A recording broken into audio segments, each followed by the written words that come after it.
Yeah, for me, it ties in with the discussions that we had last week about manifestation, because you manifest your biggest belief, the belief that carries the most weight, that you've reinforced so many times. I'm watching a series now on Netflix, and it's about relationships and stuff, and I can see how they self-talk. They're calling forth certain experiences. Like the one lady has issue with the age difference between her and her partner, and she said, "No, somebody's going to voice it, and somebody's going to say that it is bad, and somebody's going to do this, and we're going to have to face this challenge." But it's like it's a challenge within her, and she's actually calling it forth for other people to express that challenge, so that you can say, "See, it's not being accepted." Where when we take responsibility for ourselves and our decisions, and we say, "Okay, you know what? It actually doesn't matter," then it doesn't matter, and life mirrors back to you. It doesn't matter. Hello, Nikki. Yes.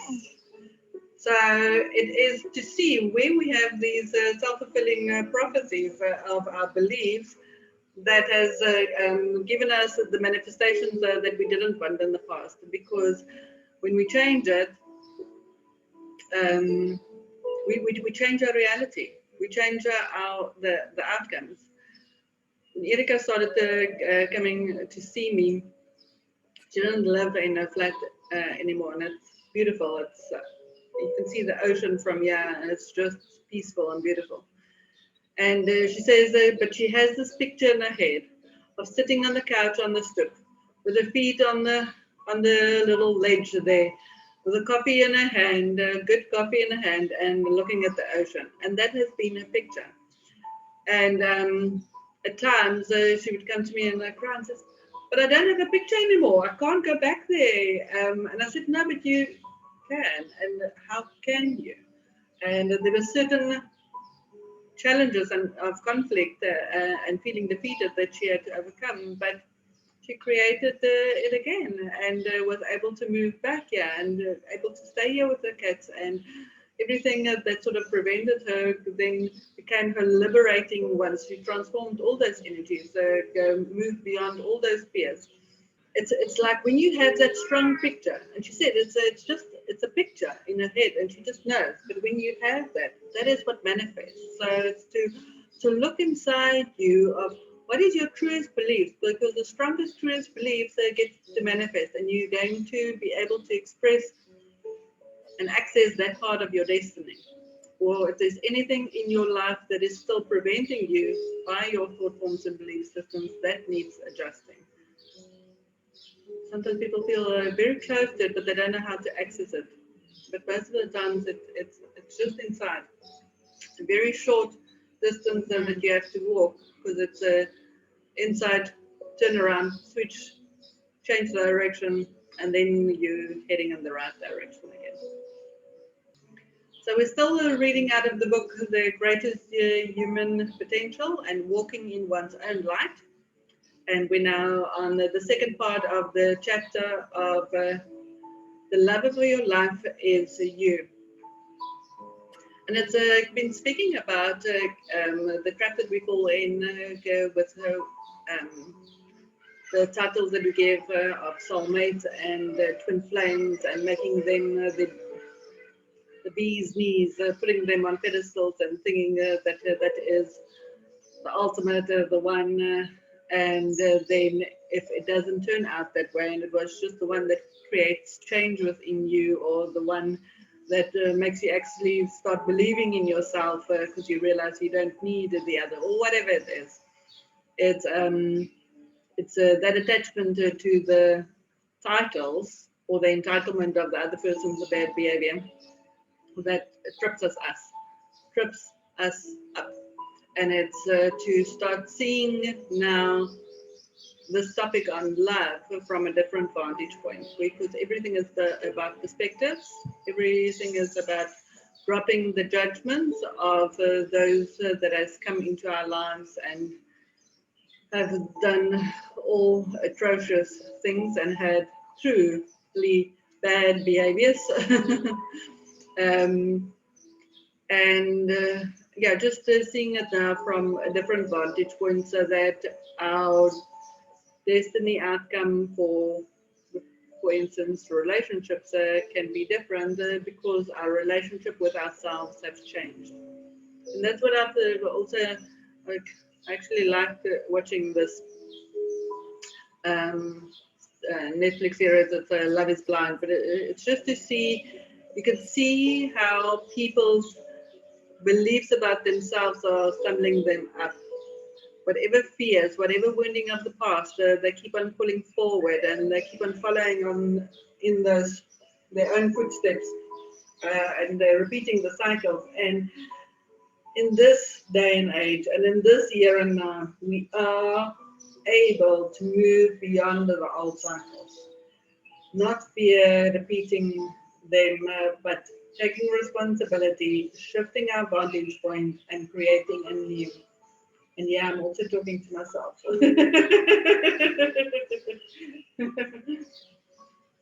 Okay, so indeed, you have many individuals with whom you have incarnated. Again, your desire to have a twin flame on this planet is a little demanding and damaging in the process. Know that you can experience amazing, wondrous connections with absolutely everyone and everything when you start to run programs of self-love. Therein lies the key.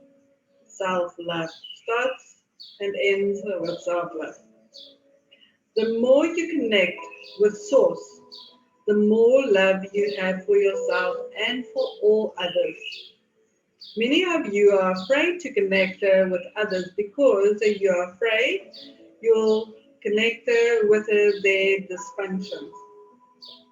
But as you start to evaluating your frequency and connecting more with Source, you start to connect to your own divine self.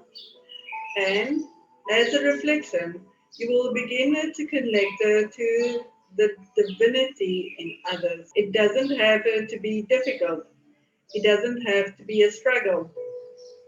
The difficulties and struggles comes from fear programs, and these are all illusionary. So if you're unsure of what the next steps is in your life, or whoever is listening to this, with regards to relationships, it's to do the internal work and see where are there still any fear programs within relationships due to the experiences from the past, or the examples that perhaps parents have shown, or yeah, just whatever has been your teacher in this lifetime about that, about love or a lack of self-love. To know that they're all illusions. So the more you stay present, the more you can identify those programs and decide in the moment not to judge. You will be able to change what you are pulsing out and dramatically alter your relationships. Because sometimes when we're in that relationship or in that circumstance or in that experience, we just see it from our vantage point. We don't see the bigger picture. We don't see how we are actually causing this or calling it forth by other beliefs from past or past lifetimes. It might be a karmic cycle that needs to come to an end. It might be untruths that we believe about ourselves and then living with untruths. It might be a myriad of other things. But it's like if you take a vantage point from just like looking at it as the movie and say, oh, okay, but that's where that caused it. That's where that has happened. That's why that was repeated. Oh wow, women, can you not see your worth? Oh wow, women, don't you know when to walk away? And many a time, in certain, not promoting that everybody should break up and have a divorce if things get hot or are not favorable, but there's not every relationship is meant to last forever. We go into that with that belief, but when we go through karmic relationships, they are not forever relationships. It's not to think, okay, but we deserve this bad behavior, we deserve this feeling bad, we deserve this disconnected, the dysfunctional union, because that's all we are with. It is, yeah, we have, as we gain more self-love and know our worth, there's a less tolerance for experiences like that. And we attract more of the other type of experiences that's also available. So you'll be able to change what you are pulsing out and dramatically alter your relationships. In your love relationships, you all tend to go back to memories of the past, making assumptions that this moment will be identical to the previous one, thus repeating the same old patterns. You use your past experiences as point of reference. That's what the destiny card is. It's like, where is your point of reference? Are you going to, is your focus on past? Because then you're going to repeat past. If you focus on other experiences, because then you'll have that. Whatever your strongest belief is, that's what you're going to manifest. So take note. Do the inner work rather than simply being present and allowing the moment to be new and unique. And that's nice when you're really in that energy of allowing it to be new and unique, and you think, oh wow, okay, this is a lovely new experience. I haven't had this before. Yeah. You say to yourself, this is what happened to me in the past, and it is just going to happen to me again. How many of you have had that thought? And it can be in relationships, it can be at work, it can be anywhere where you find the struggle in life. It's like, yeah. As you change the relationship that you have with yourself, your old programming, you will then change the relationship that you have with others. Often, others do not have to change their behaviors in order for you to alter the dynamics of the relationship. We can always be the change that we're looking for. Like Gandhi says, be the change that you're looking for, because you're the change. You change your outside circumstances change, either they fall away or new ones come or they change or whatever. But sometimes people have had different experience with the same person because their attitude towards them changed. So where a husband and wife have been living together, and the one might have been an alcoholic, and the wife judged him and belittled him and shouted at him and just all that.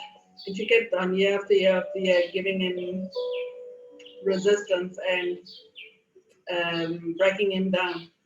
It sort of fed the feeling bad energies within him. He continued drinking, and that cycle between them continued. And then one year she decides, stop this, I'm just going to accept it now. I don't care anymore. I just give up. And I know I can't do anything. I know I love you, and you know what, I'm just, yeah. And with that accepting energy and that loving energy, suddenly the husband decides, oh, I don't need to drink anymore. As if the drink was for the wife's benefit. And while she resisted, that irritation just got on the beat cycle. But when she totally gave up, it's like, and for the rest of their life, he wasn't alcoholic anymore, and actually was a pleasant person. So there is times where things can change, but it's the same. So if you change, you still have self-love, and you still have self-worth, and you have no more blame and judgments and condemnations or anything like that. If it can change, then it changes, or the person changes. or whatever. So yeah, I've seen it over and over in many people's lives. So this is true for all manner of relationships, including a family member, a co-worker, a lover, a friend. Like attracts like. So as you started changing your programming, if others in your entourage are still running the old programs, which are no longer a match for yours, they won't be able to play them out with you. They may play the old programs out with others, but again, not with you. Remember, only when there is a vibrational attraction do you co-create. Right now, you are entering a period of creation of form like never before. We encourage you to focus on your frequency, the frequency of joy, abundance, love, harmony. It is all about the essence of creation and not about what it should look like. It is by focusing on frequency rather than form, you are releasing the burden of expectation and the desire for the connection outside of you. Like looking for your other half, the one that is supposed to complete you. This is very strong in your social construct. The women have a more challenging time with this because of the social conditioning. Why? For the last several thousand years, women have been socially conditioned to believe that their only value is as a wife and a mother. Beyond that, women are not supposed to want anything more or different. As a result of those beliefs, if you are not in a relationship, you have less value or something is wrong with you. That is why self-love is so important. And I can relate. If I look back on my life, I can say that yes, I've always thought in similar lines of thought, similar beliefs, but can see it differently now. And I'm glad that I'm seeing it, feeling, and experiencing it differently now. Feels, yeah, a lot more freeing not to have that conditioning anymore. For men, the conditioning is a little different. Value is placed on work and money. And in this program that I'm watching, I can also see it, how men struggle with that. So, yeah. If you lack money or are unemployed, self-worth issues come to the surface. And that has been some of the challenges that some men had to face this year, where the jobs have either been downsizing or clearing or whatever. And it's, so we all had to face aspects of our worth, see our self-worth, whatever our worth was attached to, that gets taken away, or you then nothing. Like if you attach your stuff to possessions and all your possessions are taken away, you feel worthless. If you, whatever there's an attachment to, if that is taken away, it should not affect who you are, because you are who you are. It doesn't matter if you're in the desert or if you're in living in luxury, you should still know your worth. It shouldn't feel, oh, now I'm worthless because I don't have a partner, or now I'm worthless because I don't have money. So it's to check in where you've placed your worth, and if it was outside of yourself, bring it back inside of self, because you are worthy regardless of your current bank statement, regardless of what car you drive, what house you live in, the trophy wife that you have or not, or the trophy husband that you have or not, that doesn't make you more worthy or less worthy. You want to chip in any time, Michelle? Yeah, no, mine is the opposite to what you're describing. I think my talent has been to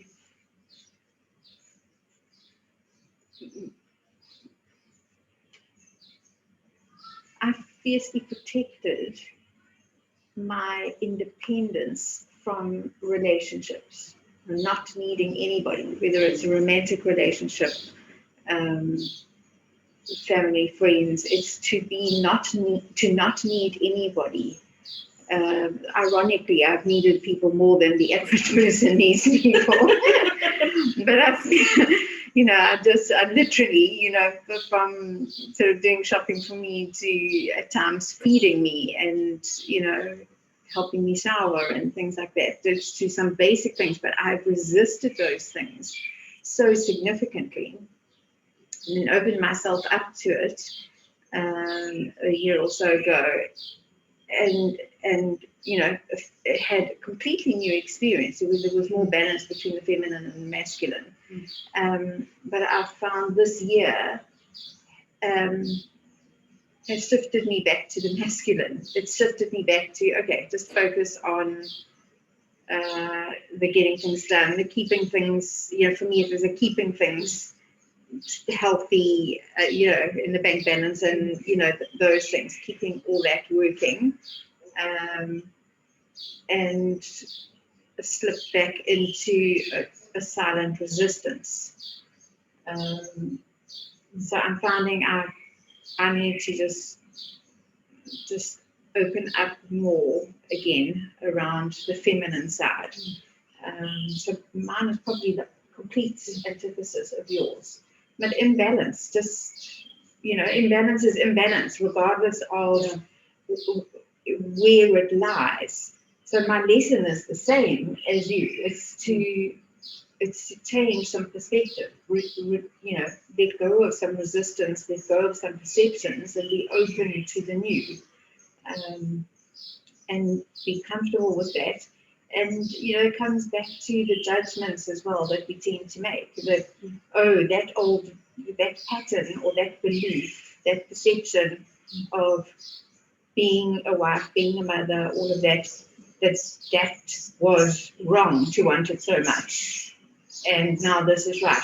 It's to not do that. It's to see there was value in that, there was value in this, and to just be open to whatever is next on that, those destiny paths, whichever comes, whether it's relationship that comes and makes us wives, or girlfriends, or whatever it is. It's to just be in it. When it's parenting, to just be in it. When it's focusing on the business aspect, be in that with as healthy judgments about ourselves and others as possible, with as much love and care and respect for ourselves as the others in that situation. It's not as linear for me as it used to be, but I have found that this year I've tended to default back to, while the world has been in crisis, I've tended to default back to that more masculine thinking of, okay, just focus on the tasks that need to be done and the things that need to be protected. And I can see a change. And now that you're talking today, I'm realizing that some of the changes I've seen in people around me have not actually necessarily been from them. It's quite possibly been because I've changed my perception again. I've changed some of my judgments, and I've changed my behavior. Not consciously, but as my perceptions and my judgments slipped back, my behavior has resorted to some old behavioral patterns. And so I'm not surprised that some of those relationships have changed. Yeah. So, very interesting.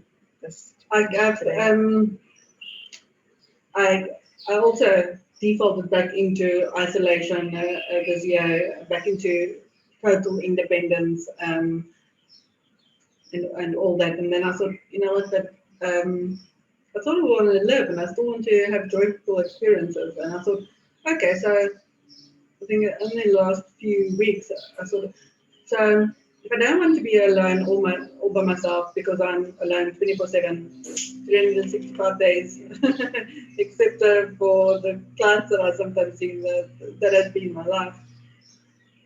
Thought, okay, so what if I ask people for coffee? And everyone that I've asked, have said yes. And I've had such nice conversations and get-togethers and discussions. And they said, yeah, but sometimes people think you're busy, and we won't necessarily ask. And I think, but why not? I'm approachable.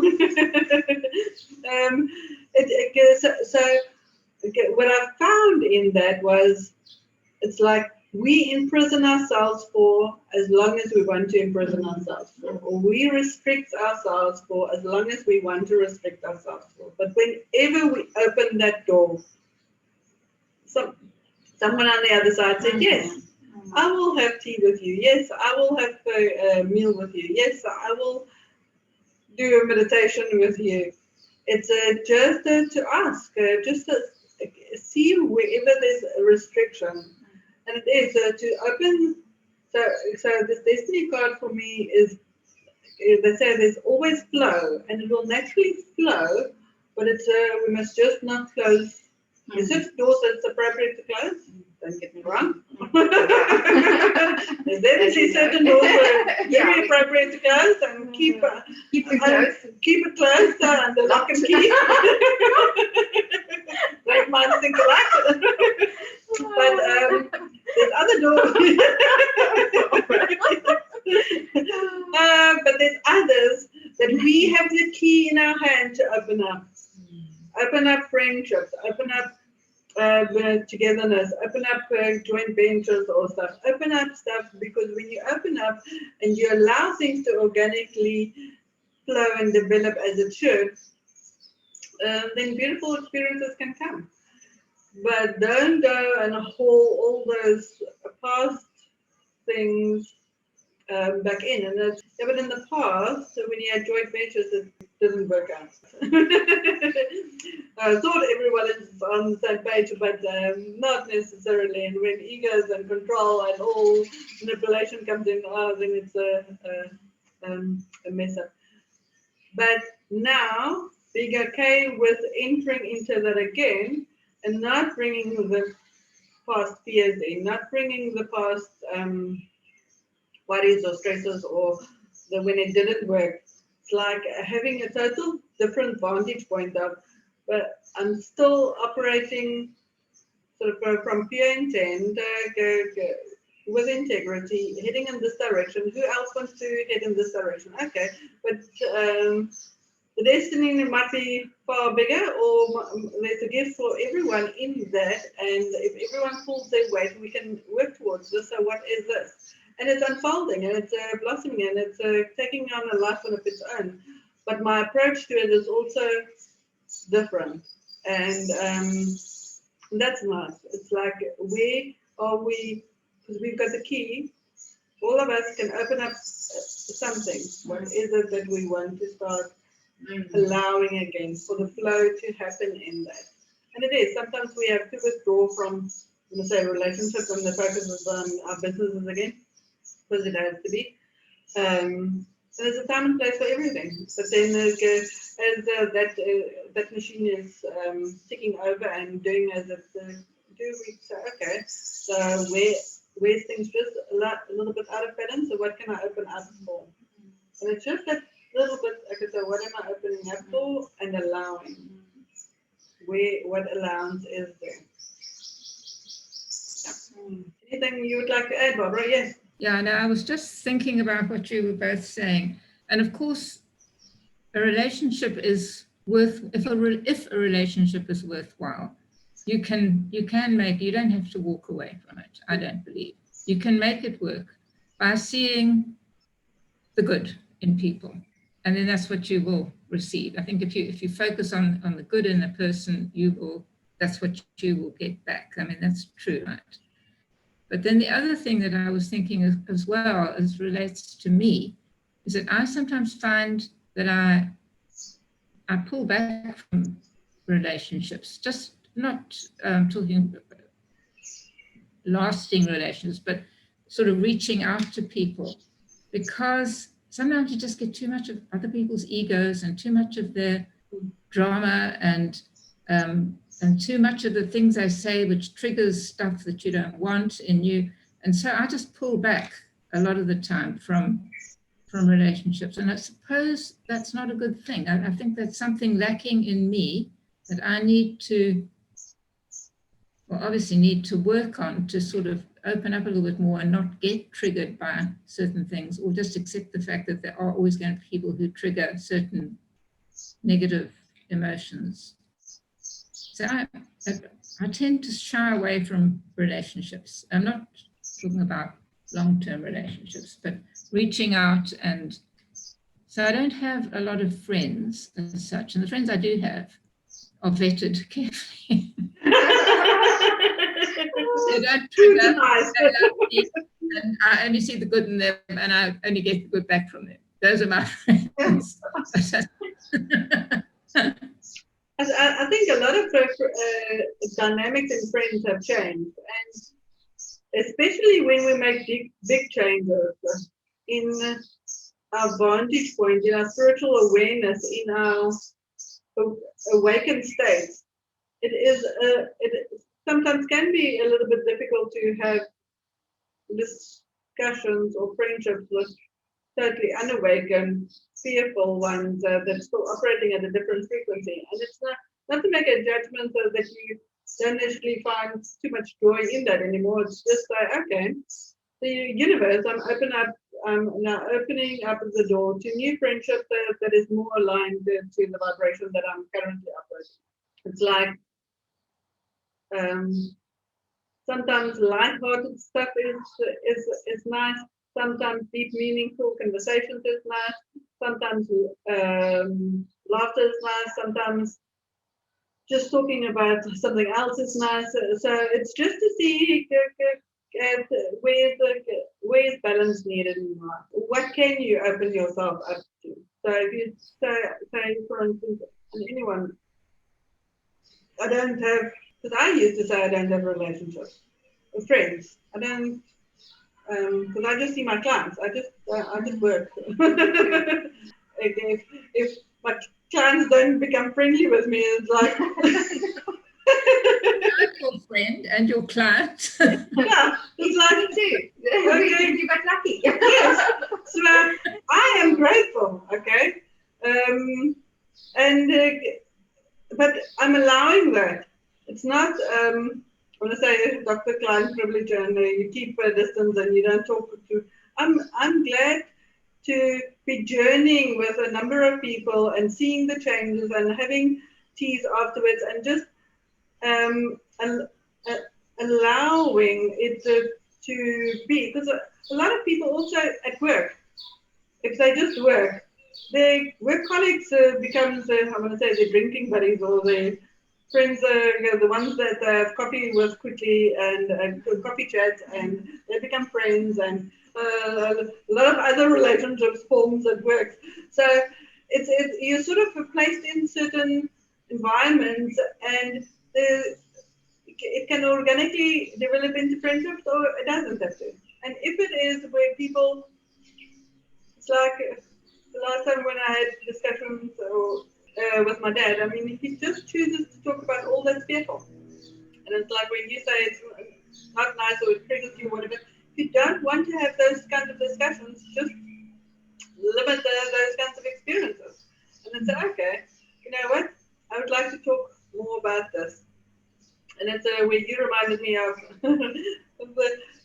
how Barbara and myself met was, I once thought, okay, so I want more spiritual people. I want to meet more people, so I had a meetup.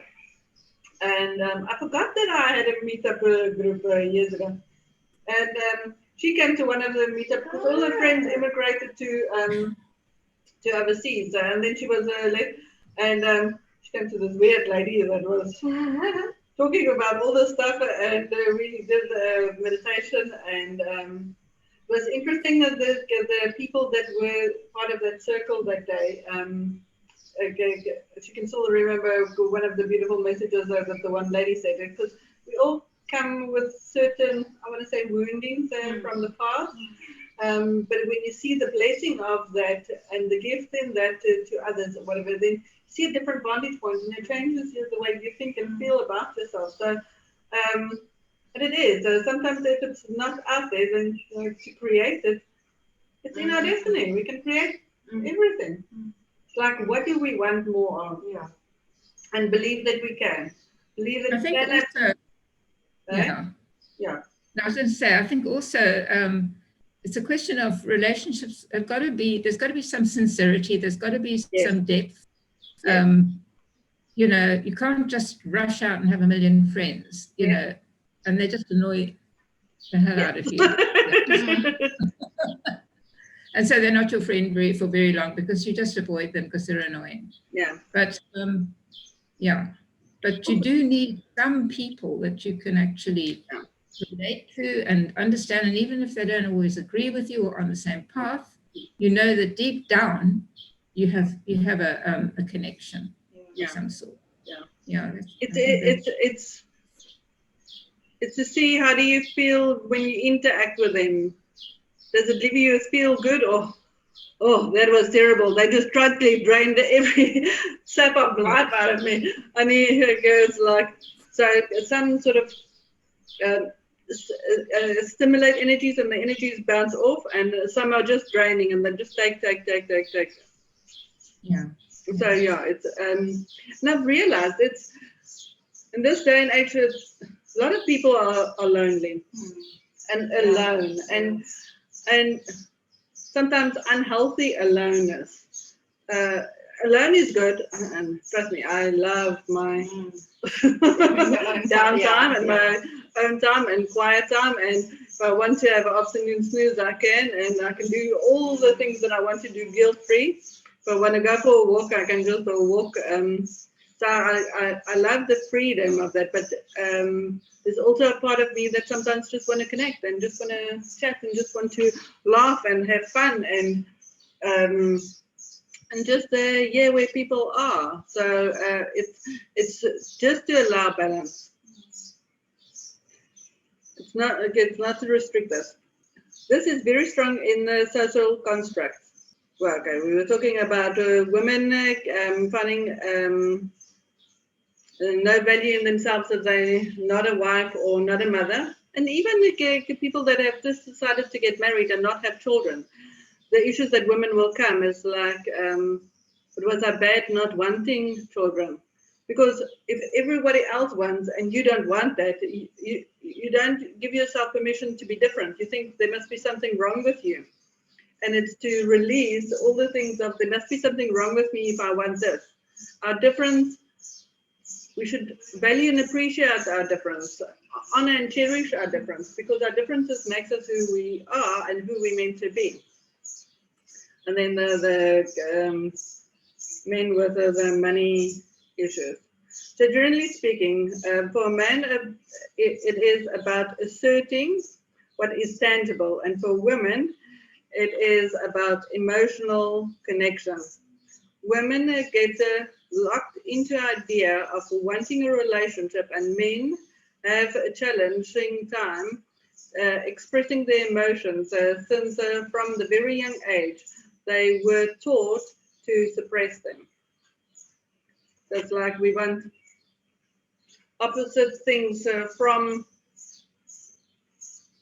the partner. So it's like it's a challenge for men to see things from a woman's vantage point and women seeing things from a man's vantage point. So they say, just take a deep breath, and I'm going to leave it at that. And we'll end off there, and then we'll continue next week again. Because I think one thing that I said to you, I can't remember who, but it's like sometimes we have to pretend that we don't know what self-love is. To try and work out what could it be more. because self-love has so many faces, applications, implications, and there's so many parts of our lives that we can integrate it. But self-love is like knowing when to say no, knowing how to set boundaries, knowing when to take time out. It's like when I feel I go in the red, I know I need to withdraw from people, withdraw from myself, withdraw from the computer, withdraw from everything, and just be. And then I can allow nature sort of and natural settings to recalibrate me to the vibration that I want to be, and then I can engage again.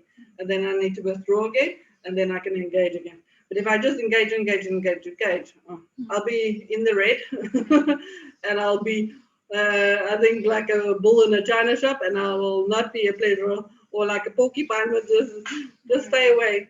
So if we overstimulate it, it has a negative effect. But if we understimulate it, it can also not be healthy. Okay, so we'll end off there.